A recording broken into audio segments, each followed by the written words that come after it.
Ole Miss secures a commitment right from the backyard of the Alabama Crimson Tide.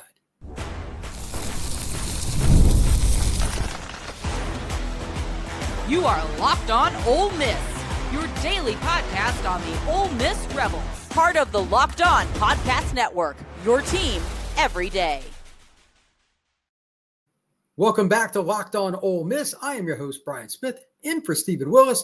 Thank you for making the Locked On Ole Miss podcast your first listen each and every day. Truly appreciate you stopping in to get all your latest Rebels news. You can find us wherever you get your podcasts and on YouTube. Thanks once again for checking out Locked On Ole Miss.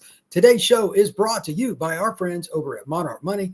Take control of your finances with Monarch Money. Use code LOCKEDONCollege at monarchmoney.com for 50% off your first year.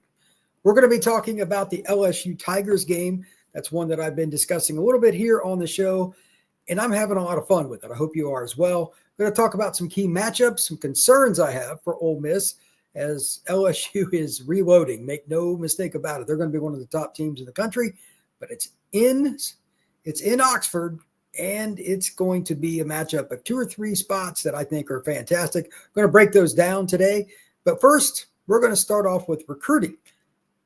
Speaking of rivalries, Ole Miss has taken a recruit out of the state of Alabama, right from under the nose of the Alabama Crimson Tide. National recruit, a wide receiver, Corey Barber. This is a wide receiver I know from Under Armour, and I actually saw him the other night at his high school. His spring game was going on, so let's start with him. Plays at Spain Park High School in Hoover, Alabama, just a few minutes from Birmingham. This is a big-time program and a big-time player. He had over 1,000 yards last year, I believe over 1,400. And over 70 catches. Corey is a route runner. He's about 6'1". He's 180 pounds, and he has really good stop and start speed. But most importantly, he knows how to eat up cushion, put a defensive back on his heels, and then make a move when he dictates that it needs to be made. He dictates to the defensive back. In short, Corey Barber is a player that makes plays with his mind as much as with his feet because he sets up one play to the next, keeps a DB guessing. He did the same thing at Under Armour Atlanta, going against some of the top DBs in the country. He was one of the best players there, and everybody's like, we didn't know Barber was this good. All of us over on the side, myself and John Garcia Jr. from Rivals, and all these different people are like, okay, that's a good rep. That's a good rep. And once he got to about the third or fourth time that he really smoked somebody, it's like, okay, now we got to start taking notes. We got to plan on interviewing him, et cetera, et cetera. He was recognized after the Under Armour Atlanta event, which, by the way, is usually the best one on the entire circuit for Under Armour. And honestly, he deserved it. It was blatant. And now the question is, which spot would he play? How would you compare him? To me, he reminds me a lot of current Ole Miss Rebel, and ironically, a player from the state of Georgia, Caden Lee. This is a guy that did the same thing in high school. I knew Caden well. We call him Honeycomb because of his hair. I'm sure you guys have probably all heard that if you follow Ole Miss. Great kid, very smart, plans out his routes, and is just annoying to deal with. That's why he ate it up last year at Ole Miss when he got his chances. And I think he has a very good chance to be in the top 5 at the end of this year in the SEC for wide receivers because he runs his routes right. He's waited his turn. He's gotten bigger, faster, stronger. He's going to tear it up this year. Well, again, Corey Barber kind of fits that role. Easygoing guy, very likable, similar frame to Caden Lee, but I don't think that it's going to take that long for him to assimilate into the offense. Lee could play outside or play the slot. This kid's the same way. Corey Barber will be a guy that makes noise at Ole Miss probably sooner rather than later. Here are a couple other things on him. Rivals has him as the number 231 player in the country, 30th in the country at wide receiver, number 14 player in Alabama. 247 has him the number 47 player at receiver, 15th player in Alabama. On 3, 207th player, 30th player at receiver, and 10th player in Alabama. And ESPN, the 52nd receiver and number 15 player in Alabama. Here are a few of the offers that Corey had. This is probably the more important point. Again, Bama wanted him, Tennessee wanted him, Stanford wanted him, Auburn, Miami, Georgia, Oregon, Penn State, Texas A&M, Mississippi State, Georgia Tech, even Washington. I thought that was the most unique the Washington Huskies recruiting in Birmingham. You know, a player is pretty good if Washington comes all the way across the country to go after a guy. So I really like Corey. He's a good kid, and he's got a world of upside. And I asked him when I was talking to him on the sidelines, we were just chatting it up. I said, you know, man, what's the deal? Why Ole Miss? And he said, quite honestly, Ole Miss is a wide receiver's dream. That's one of the best quotes I've ever been given by a recruit in any circumstance. And if you think about it, based on how Ole Miss has done such a great job of producing wide receivers, that statement makes sense. So once again, Corey Barber said to me, Ole Miss is a wide receiver's dream. Fair enough. But it's still noteworthy. Again, he's from Alabama. He grew up, lived 50 minutes, give or take, from the Alabama campus. Kalen DeBoer certainly knows how to throw the football. That's not really negotiable. And Alabama is Alabama. And you still went into their backyard and took him away. I find that fascinating, and it's one of the reasons recruiting to me is the absolute end-all, be-all for drama. You just don't know. With that in mind, let's kind of take a look here at the recruiting class for Ole Miss. I want to make a few comments on each of the players they have pledged to Lane Kiffin and the Rebels. Demarius Yates, the running back out of Kemper County. They got him recently. If there's a more explosive running back that's a better fit for what they want to do, I'm not sure who that would be. There's a lot of great running backs this year, don't get me wrong. Not only is he a kid from Kemper County, so he's a Mississippi kid, you want to get him, but I've seen him live, and I've seen him catch passes. He could play slot. I'm not saying he's straight up Caden Lee, but he could play slot. And he is a lightning bolt. He's 5'9", 180, 185 pounds. Man, is he electric. Great fit for Lane Kiffin. Great fit with all the receivers they're bringing in, because this is an athlete that you really can't do much with in space. You got to get your hands on him at the line of scrimmage if he's in the slot. And on those little basic routes to the flat, you know, you would think you would get him for 2 or 3 yards. It might be 20. The first guy will struggle to catch him. Really good fit. Speaking of difficult to catch and slot receivers, Jamison Powell, Folsom High School in California. The wide receiver is only 150-some pounds, but he's another lightning bug. Fits Kiffin's offense once again. Really athletic, smart kid, could do whatever he wanted in terms of making guys miss. Left to right, right to left, stop and start, take a step forward, take a step back. Guys are going to miss. He also plays with Ryder Lyons, the big-time quarterback that Lane Kiffin and the Rebels are after too. So that doesn't hurt. It's a really good program. Folsom is just outside Sacramento, California. Zion Legree, another kid that I know well from Niceville, Florida. He is an athlete, but he is very different than some of the other kids I've talked about. Strong. He is grown man strong. He's 190-some pounds, 6 foot, 6'1". Zion is put together. He's kind of like the kind of guy that you would think would go into martial arts or maybe get in the cage. He's put together, and he's not training to do that. It's just naturally that way because he's running all the time playing receiver. Big, strong hands. He could be a boundary receiver possibly down the line, but he's definitely a flanker at the very least. Powerful hands, catch point guy, really good football player. J. Michael Jones. This is a bit of irony. Another running back. He's from Pike Road. Now, who might have come from Pike Road before? Hint, signed with Ole Miss, but transferred to Ohio State and played running back for the Buckeyes last year. You would think after all of that, Ole Miss wouldn't go get a running back from Pike Road, but that is not the case. J. Michael Jones has committed to the Rebels for quite some time, and he's another good player out of the state of Alabama. It is really amazing how Ole Miss continually gets players from that state. It really is. Braylon Williams, cornerback out of Tupelo. Really good program that constantly has players, has forever. This is one of the better corners in the Deep South, keeping a player home. Ole Miss needs to land more DBs, especially the in-state kids, straight out of high school. If they want to continually rise up the rankings, this is a good example of that. State of Mississippi is not shy on DBs. There's been a lot of good players. Now, how many can they keep home when Tennessee and LSU and Texas and Georgia and all these programs come in? That's debatable. but they've done a pretty good job of it overall. Now they got to take that next step. They got to get like 2 out of the top 3 every year. You're not going to get everybody. I get that, but Braylon Williams is one of the better players in the state of Mississippi. Reese Wise, quarterback, Westlake High School, Austin, Texas, 6'1", 200, 205 pounds, plays at one of the premier programs in Texas. They're constantly in the state championship hunt.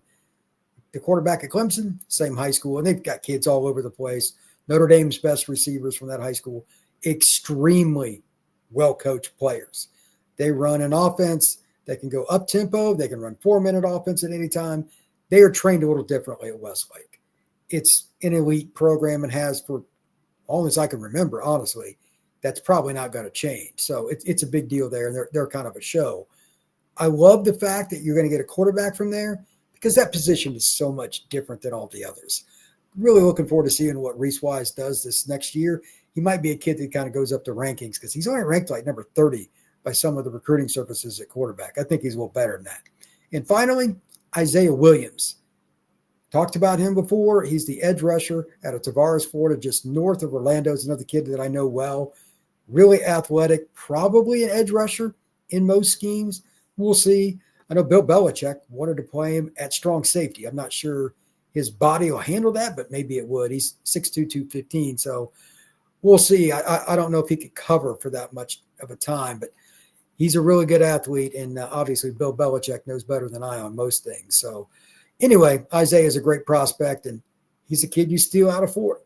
When we come back, we're going to continue on with a few more recruiting questions, and then we're going to get into the LSU discussion as well. That is next here on Locked On Ole Miss.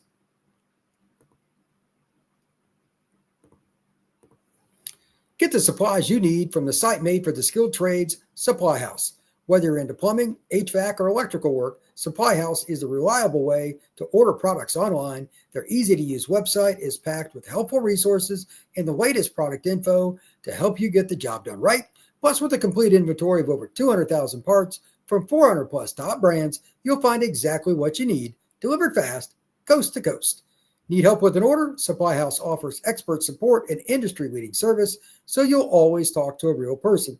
And for trade pros looking for an extra edge, their free Trade Master program offers exclusive perks like a dedicated phone line, free shipping, and a discount on every order. Thousands of skilled professionals are already taking advantage. Now it's your turn. Join the Trade Master program today at supplyhouse.com/TM and start ordering plumbing, HVAC, and electrical supplies with just a few clicks. Plus, use promo code SH5 for 5% off your first order. That's supplyhouse.com.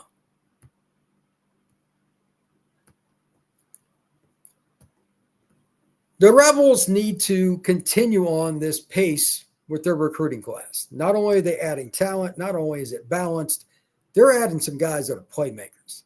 This is what it looks like to be a big-time SEC football program from the ground up. I've said it many times on this show, and I shall continue. If you're going to win consistently, it's cool to add portal players. And I don't know if anybody's done a better job than Ole Miss over the last 2-3 years, but that's probably not the most sustainable model. Ask Florida State. That's a program that I cover closely. There are a lot of things that can go wrong with your locker room based on it, the NIL, etc. It's risky. I trust Kiffin's evaluations. He's done a great job. Don't get me wrong. But there is still more risk in doing that than using the high school ranks. Look at the teams that finish at the top based on the college football playoff last year, especially in the trenches. They recruit on both sides of the football at a very high level from the trenches. And that leads me to my next point. There are guys like Tristan Keys that you want to get. He might be the best receiver in the country this year. He's from he's from Hattiesburg High School down in Hattiesburg, Mississippi. Oak Grove is their rival. But he's one guy, and it's not like Ole Miss is suffering at the wide receiver position. I mean, again, you just got Corey. He's one of the best receivers in the South. You just stole him away from Alabama. That's a good sign. But you need to start getting linemen. So here's my question for this class. Can Ole Miss do not one or the other of these two things, but both? Can you get 4 quality offensive linemen from the high school ranks that were coveted by like SEC, ACC, Big 12, Big 10 schools, and the exact same thing on the other side of the ball? High school players, not transfers, not junior college players, 4 high school players. If you get a JUCO kid or something like that in addition, that's cool. Can you get 4 guys on each side of the ball that are really good football players in the trenches? That's the difference with, Texas, Georgia, Bama. Those programs do that pretty much every year. Sometimes they get more than 4. Ole Miss has kind of figured out the skill spots for the most part. Need 1 or 2 more DBs, and again, getting Braylon Williams is a nice addition. But they need to find more linemen. And, Ole Miss is in a state that produces a ton of these kids. They got to win a few more of those battles, and maybe 1 kid from Tennessee more than you would normally get. Maybe it's 1 kid from Kentucky or Arkansas, whatever. There's only a few more guys you need.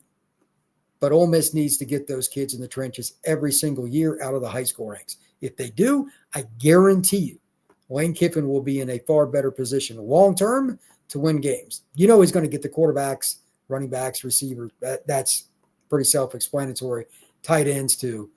You get those trench guys, Ole Miss football will be in a much better spot. Now let's talk a little bit about the opportunity to play LSU. This game is going to have a lot of different ebbs and flows because Ole Miss and LSU is must-watch TV, and DBs are probably going to be scared to look at the film of the last few games. These teams can certainly put up some points, but I want to ask you a few questions in your honest opinion, not just being an Ole Miss fan out there. Ole Miss has some pretty good running backs, but do you believe, and I think I've asked this before, do you believe Ole Miss has a true number 1 running back? I'm not sure they do. There are different guys that you could go with on this, but there's been some injury questions. You got some transfers. You got some guys coming up the ranks. There's different ways to look at it. My biggest question is whether or not Logan Diggs can stay healthy. When he's healthy, he's good. He's really good. But, Dominic Thomas, Damian Taylor, different guys coming up. Like Taylor had over 1,000 yards at Troy, but it's different playing SEC competition every week. Just bigger guys, more beating on your body, the ability to understand the schemes, pass protection. If they have any problems at running back, it's going to hinder you at some point when you play the really good teams. You're not going to be one-dimensional, even with Lane scheming it up. You must be able to run the ball. And you also need to consider Austin Simmons is a great athlete, but you don't want to have him get pounded all the time. You want to mitigate how many times he gets hit. So again, do they have a number 1 running back? And if not, how would you, I don't want to say approach it, but what would be some of the tactics you would do to at least mitigate that concern? Again, we know you can run Austin, but how else would you take that on? Now, my other question here, who are the other players just in general for this next season, especially against a team like LSU, that you think need to step up? I want to go over some players for LSU's offense here in a second. Their offense is loaded again this year. They're going to light it up. I have no doubts. They'll be a top 10 offense conservatively, maybe top 5 nationally. They're going to be really good. So keep that in mind. Obviously, Ole Miss is loaded too on offense, but defensively, they're going to do everything they can to stay away from Perkins. Why would you not? Soterian's one of the best players in the country, regardless of position, and I think he's probably one of the top 5 guys in the SEC conservatively. Do you get somebody like Deshaun Womack, or is it Xavier Harris? Maybe it's somebody – maybe Tyler Banks comes in and makes a big play, whatever, but who needs to step up? You could be a role player, is it a starter, whatever. How do you think that needs to play out for Ole Miss's defense, not only overall to be good, but especially against LSU? For me, Perkins obviously has to play very, very well in every game, but one of the corners has to become dominant. So LSU or any other team they play can't just line up and say, we're going to go where we want. They have to be cognizant of at least one of the 2 starting corners, or it's going to be a long night. If they don't think they have to scheme against you and they're right, based on your corners, it's not going to work. You've got to be able to take out one of their NFL level receivers, and I'll go over that here in just a minute after the break, but they are loaded. Does Ole Miss have that kind of guy at corner? Safety's gotten better, corner's gotten better through the portal, and they've got some young guys coming up. Andy Jaffe, guys like that, Sage Ryan. I'm sure they'll be pretty good, But that corner spot is the one that I think is the most important.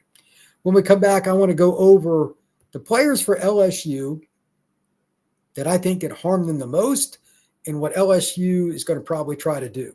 That is next here on Locked on Ole Miss. Monarch Money isn't just a budgeting app. It's a complete financial command center. You can track all your accounts, investments, and spending in one place, so you stop just managing your money and start building wealth. When I started using Monarch, I realized just how much I was spending on food. Now I budget smarter and save more, and you should do the same. It's easy to collaborate as well. You can manage your money with your partner. You can keep everything under one roof. Makes it a lot easier. You don't have to worry about going out there and looking at different apps to find out where all your money's at, or try to track how you spent money on things that you shouldn't. Something that I certainly do more often than I like to admit. Take control of your finances with Monarch Money. Use code LOCKEDONCollege at monarchmoney.com for 50% off your first year. That's monarchmoney.com, code LOCKEDONCollege for half off your first year. LSU's offense is going to be electric again this year. Here are some of the players that I would have a concern with, and I'm going to tell you, once again, a few of the things that I'm concerned about the most in this game. Even though it's in Oxford, this will be a challenge. Nick Anderson, he missed last year at Oklahoma, transferred in, but in 2023, the 6'4", 210-pounder, these stats are ridiculous. 38 catches for 798 yards, 21 yards a catch, and 10 touchdowns. That's your boundary receiver that's probably going to be on an island for quite a bit of the evening. And that's why I brought up before this last segment here that one of the corners is going to have to be dominant. If it's somebody that you rotate to the field and you take away one of their players with a double team, that's fine, but somebody's going to be singled. If it's Nick, you better be ready. That is a 6'4", 210-pound grown man. It's a big-bodied kid. He's out of the Houston area. He's from Katy High School. Elite recruit, and he's proven it at Oklahoma. If he's truly healthy and ready to go, he could be the biggest X factor in this game, potentially. But I don't think he will be the number one. I'll get to my number one concern in a moment. Barian Brown, 29 catches, 361 yards, 12.5 yards a catch, and 3 scores last year at Kentucky. But hear me out. He had 50 catches at Kentucky as a freshman. They were so putrid last year at throwing the ball. I don't know how much you can put any stock into that. Barian Brown's probably better than that. He's probably a 50-catch guy at LSU this next season, maybe 60. 6'1", 180 pounds. He can move pretty darn well. That's a guy that, again, because of Nick Anderson, he's probably going to be the one you rotate coverage to occasionally, but he can do his own thing. And then the guy that I'm most concerned about is a returner, and he's in the slot, Aaron Anderson. 5'8", 187 pounds, 61 catches, 884 yards, 14.5 per reception, and 5 scores. He's just a human joystick. He was pretty good last year. After playing 1 year at Bama, he transferred in, and he's electric. You can't really double him. You're going to have Caden Durham in the backfield, who's much like him, just a slightly bigger version, playing running back. These guys in space scare me to death, and they should. Caden Durham was a national recruit out of Duncanville High School in Texas, just outside of Dallas. He's earned that reputation as a guy that can score at any time, and he's pretty good between the tackles, so you can't just make the box light to put a little extra pressure on Anderson or Brown.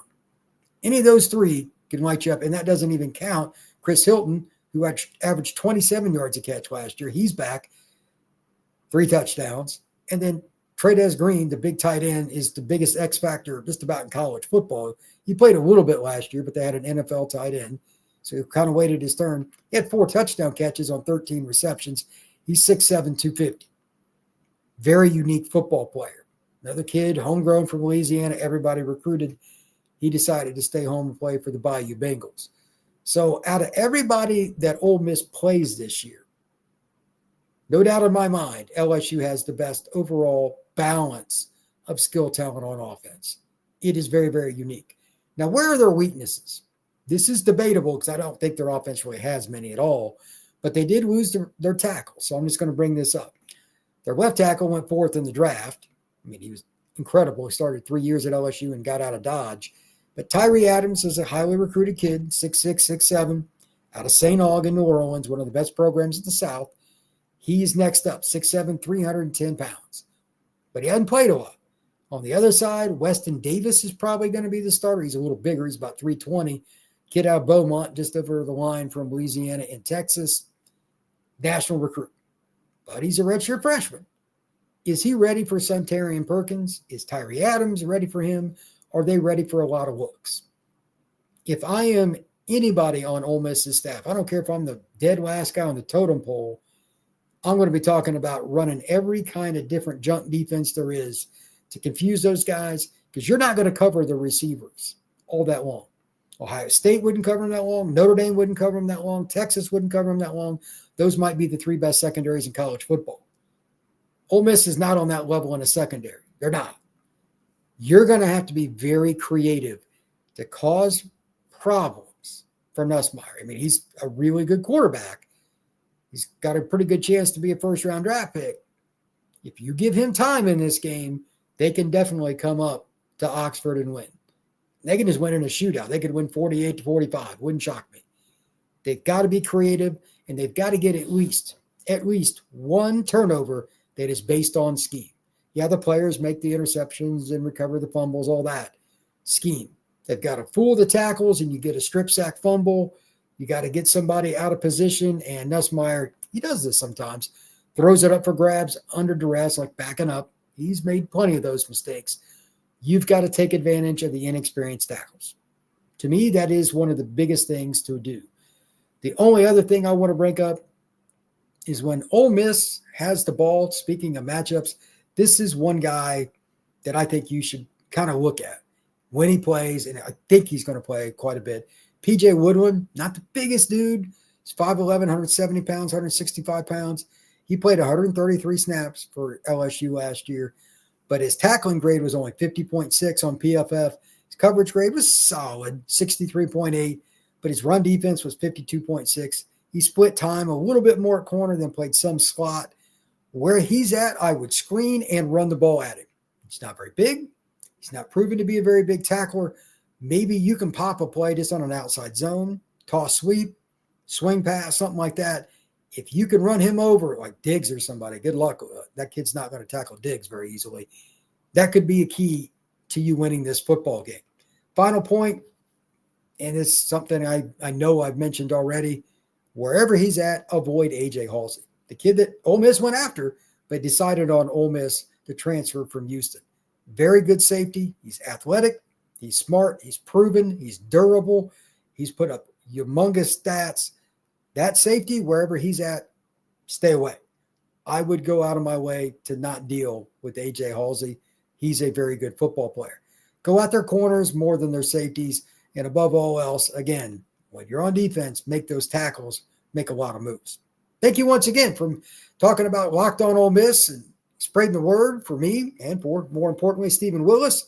Please like, subscribe, and come back again as soon as you can. Love to hear your comments. I love talking about the LSU game, obviously. If there's another game you're curious about me previewing, I'd love to do that too. I'm kind of looking over the schedule. I'll be here a few more weeks, and we can kind of go over it from there. But Ole Miss has a lot of different opportunities on their schedule with some interesting matchups. So I'm sure I'll find one. But again, if you have a comment, leave it down low on YouTube. I'd love to hear from you. Thanks once again, and take care.